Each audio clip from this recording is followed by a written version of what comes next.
Hey everybody, Mc.Moody here, and welcome! Last time we had a little detour to the Game Boy to have a look at Super Mario Land 1 and 2. But this time we're gonna have a look at the true sequel to Super Mario Bros. 3.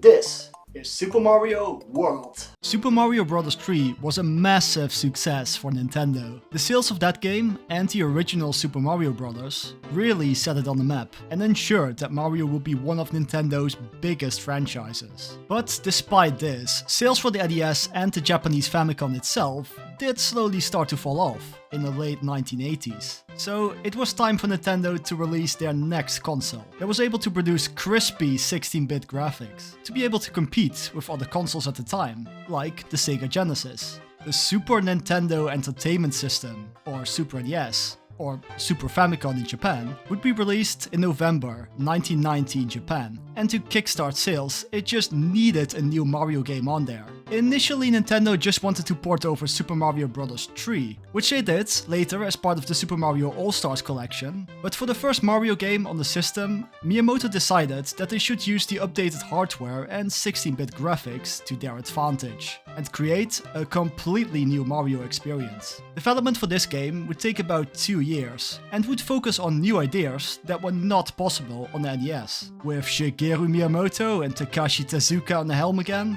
and with another truly amazing soundtrack provided by Koji Kondo. The team set out to create Super Mario Bros. 4, but the title was later changed to Super Mario World for international release. And one of the new ideas in this game was a freaking rideable dinosaur. Yep, Yoshi makes his first debut in this game, and as we all know, he would quickly become a very popular character and spawn numerous games of his own. Apparently Miyamoto already had plans to implement Yoshi in the very first Super Mario Bros., but this just wasn't possible due to hardware limitations. But Yoshi is not the only dinosaur in this game, because the story takes the Mario Brothers to a place called freaking Dinosaur Land.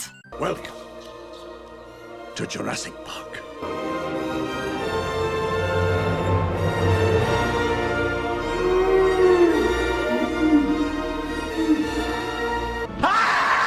Where they have to save Princess Peach from Bowser and his Koopalings again. We all know the drill by now. But I do like Dinosaur Land as a setting quite a bit though. It has colorful overworlds, dusky caves, and it's generally more focused on a specific theme compared to the previous games. But despite the name, there are actually not that many dinosaurs to be found here now that I really think about it. Besides Yoshi and maybe these things and these guys.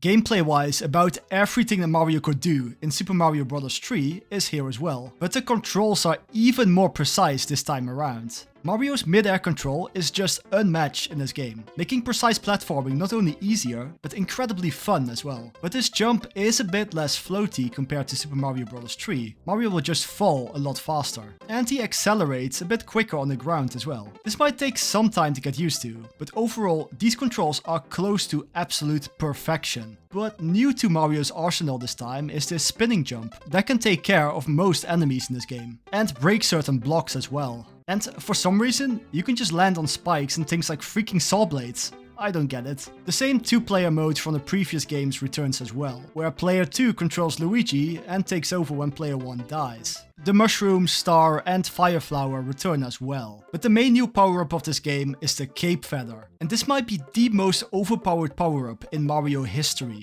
It's essentially a more beefed up version of the Super Leaf from Super Mario Bros. 3. In the sense that it lets Mario float for more airtime, and it also lets Mario spin to take care of enemies. Which can also be combined with Mario's new spin jump, which is already good stuff all around. But if you pick up enough speed, Mario can just take off to the air and freely fly over the entire level, for as long as you can keep it up. It takes a little bit to get used to, but flying like this is super fast and just incredibly fun to pull off. Also new to this game is that you can hold a power-up in reserve, which will automatically drop from this blue box over here when you lose your current one. Neat. And very rarely you can find this P-balloon, which lets Mario float around freely for a short amount of time. And oh no, Mario got big. And the other main new power-up of sorts is of course Yoshi. You can find him in one of these eggs, and yeah, he acts like a rideable mount. I just love this idea. He can be a big help while platforming, and he can just gobble up most enemies in your path. Some enemies can be spit back out, like these Koopa shells, and some can give additional effects as well. Like if you eat a red Koopa shell, Yoshi can spit out fireballs. And sometimes you can find baby Yoshis as well, that will turn into regular Yoshis when you eat enough enemies or stuff. Also, very rarely you can find these wings or blue Koopa shell, which will let Yoshi fly. Yoshi is just a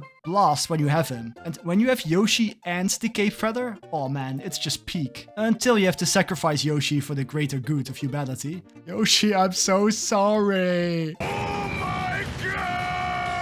And I can definitely say that the levels in this game are really well designed. They are not as short as Super Mario Bros. 3, but they still maintain that element of focusing on a particular mechanic or enemy type and stuff like that. And there are so many great new enemies to look out for, like these charging chucks that will just try to football tackle you. Or is there rugby tackle? I don't know anything about sports. And what about this asshole, the amazing Flying Hammer Brothers? Hallelujah! And the Magic Koopas also make their first appearance in this game. Levels also have plenty of goodies to look out for, like these Yoshi coins. They are not tied to any 100% completion goal or anything like that, but if you collect all 5 of them in a level, you get an extra life. And this game supports a world map as well, but unlike Super Mario Bros. 3, the different worlds are much more interconnected with each other. You can just walk from one world to the next, and backtrack to previous levels as well, which is absolutely amazing. It's much more immersive as well. Like underwater levels, for instance, are usually located on a patch of water. Just general stuff like that. There are 7 worlds Mario has to go through to find Princess Peach. We got Yoshi's Island, Donut Plains, Vanilla Dome, the Twin Bridges, the Forest of Illusion, Chocolate Island, who actually named these places, and finally we got the Valley of Bowser. And then there are also 2 secret worlds to find as well. From time to time, you will come across these ghost houses, which is a new level trope in this game, and something that will be in many future games. These levels are just full of booze and are usually very maze-like. And what's the deal with these big green bubbles, by the way? Fortress levels return as well, and these are very similar to Super Mario Bros. 3. They end with a boss fight against a number of these Resnors, which are incredibly easy to defeat. But at the end of each world, you will have to make it through one of these castle levels, with a boss fight against one of the 7 Koopalings at the end. These fights are pretty fun. I just wish all of them were unique, because the last 3 fights are just repeats of the earlier ones. And hands down, one of the best things about this entire game is how Mario freaking deletes these castles out of existence. These animations are just great and something to look forward to every single time. Like, look at this one. Mario is just erasing it with a mop. It's just a freaking mop. Quite a number of levels in this game have secret exits to find as well, which can lead to additional levels, shortcuts on the map, warps to different worlds, or one of these big switches. These will cause special colored blocks to appear in specific levels that can allow you to find even more goodies or other secret exits. I really love this aspect about the game. It makes levels a lot more replayable. Sometimes you can find a key and a keyhole, but sometimes there's a different goalpost altogether. Some of them can be quite hard to find as well, and for some of them you have to commit straight up murder. The Forest of Illusion is an entire world that really focuses on secret exits. You will need to find secret exits here if you want to make it out of this place. Otherwise you'll just be going in a circle like a complete dumbass. I hated this world the first time I played it, but now I really love it. This is just a great way to introduce new players to secret exits. And some of the secret exits will lead to a warp connecting to the Star World, where 5 more extra levels await you. Find the secret exit in all of these, and you can enter the Special Zone, which contains the hardest levels in the entire game. I'm serious, these levels are super hard, and your reward for clearing these is that the entire world will get an autumn aesthetic. Basically just a huge color palette swap. Very random, but kind of cool I have to say. Some of the enemies will change as well, like the Koopas will have Mario faces. I'm not really feeling comfortable with this, but oh well. But all of these distractions aside, at the end of World 7, Bowser's Valley, after defeating the last of the Koopalings, Mario enters the gates of Bowser's castle. Or he takes the back door, that's an option as well. I always thought this was so bizarre though. But it's a pretty confusing last level, all things considered.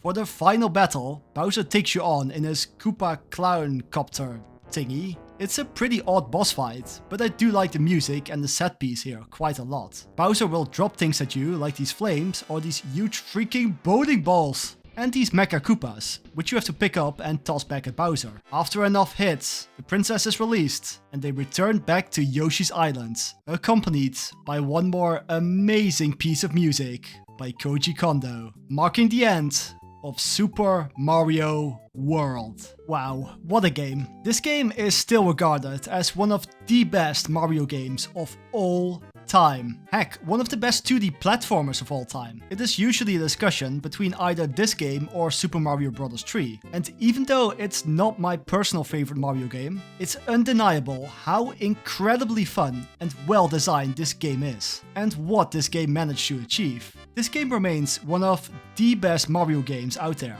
and it will always be incredibly fun to just go back to and play. This game is just incredibly fun, and anybody out there who calls themselves a gamer should play this game at least once in their lifetime. Yeah, Super Mario World is just one of those amazing games. It's really hard to top, even nowadays. But Nintendo did try back in the day. They made a sequel to this game, except not really. It's a sequel in title alone, but they made a completely different game out of it. So, next time we'll be taking a look at Super Mario World 2, Yoshi's Island. So, subscribe if you don't want to miss that one, and hopefully, see you on the next one.